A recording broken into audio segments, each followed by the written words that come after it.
Right now, while you're watching this, a language is dying somewhere in the world. Not metaphorically, actually dying. Spoken fluently by fewer and fewer people, until one day, it isn't spoken by anyone at all. Linguists estimate that of the roughly 7,000 languages spoken on Earth today, about 40% are endangered. Not endangered like a species you might still save with enough effort. Endangered in a much stranger way. Because once a language actually dies, something happens that makes it almost impossible to bring back, even if you have every word of it written down. Let's start with what dying actually means for a language, because it's not what most people assume. A language doesn't die when the last book in it is destroyed, or when a government bans it. It dies when the last person who thinks in it, who dreams in it, who does mental math in it, who reaches for it instinctively when they stub their toe, passes away, and there's no one left who learned it as a first language in childhood from the people around them. That distinction matters more than it sounds like it should. In 1992, a man named Tevfik Esenç died in a small village in Turkey. He was the last fluent speaker of Ubykh, a language once spoken by tens of thousands of people in the Caucasus. Linguists had recorded him extensively before his death. Hours of speech, full grammatical descriptions, dictionaries. On paper, Ubykh is one of the best documented extinct languages in history. And yet, Ubykh is still classified as dead. Not sleeping, not dormant, dead. Here's why documentation isn't the same as survival. A language isn't just a list of words with a grammar attached. It's a living system of instinct. The exact rhythm a joke needs to land. The tiny hesitation that signals sarcasm. The specific word order that sounds natural to a native ear versus one that sounds like something translated. Linguists can capture an enormous amount of that on tape.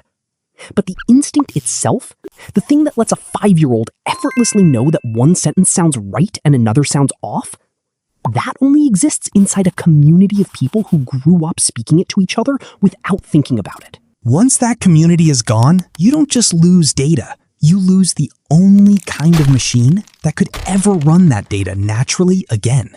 Now, here's the part that might surprise you. If you're watching this in the United States, this isn't a story about some distant part of the world. It's happening right now, on the same ground you're standing on. Before European colonization, an estimated 300 or more distinct indigenous languages were spoken across what is now the United States. Today, linguists put the number of surviving indigenous languages somewhere between 115 and 175. Only 2 are considered healthy. 99% are classified as endangered to some degree. This didn't happen by accident.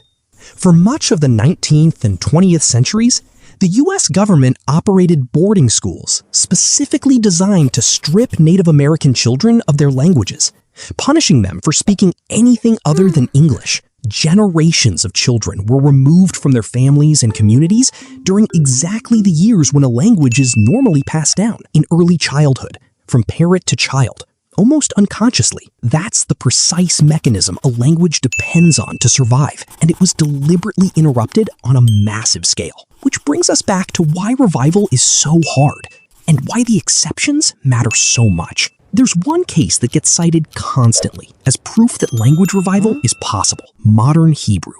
Transformed in the late 19th and early 20th centuries from a language used mainly for religious texts into a living, native first language spoken by millions today. But Hebrew's case was almost uniquely favorable. It had an enormous body of continuously used religious and literary text spanning thousands of years. It had a large, motivated population willing to raise children speaking only Hebrew at home from birth, creating a new generation of actual native speakers. And it had decades of sustained, coordinated effort across an entire emerging society. Most dying languages have none of that. A handful of elderly speakers in a shrinking community. No large population willing to relearn a language from scratch as a first language for their children. No decades-long institutional effort behind it. Which brings us to what's actually happening in most serious attempts today.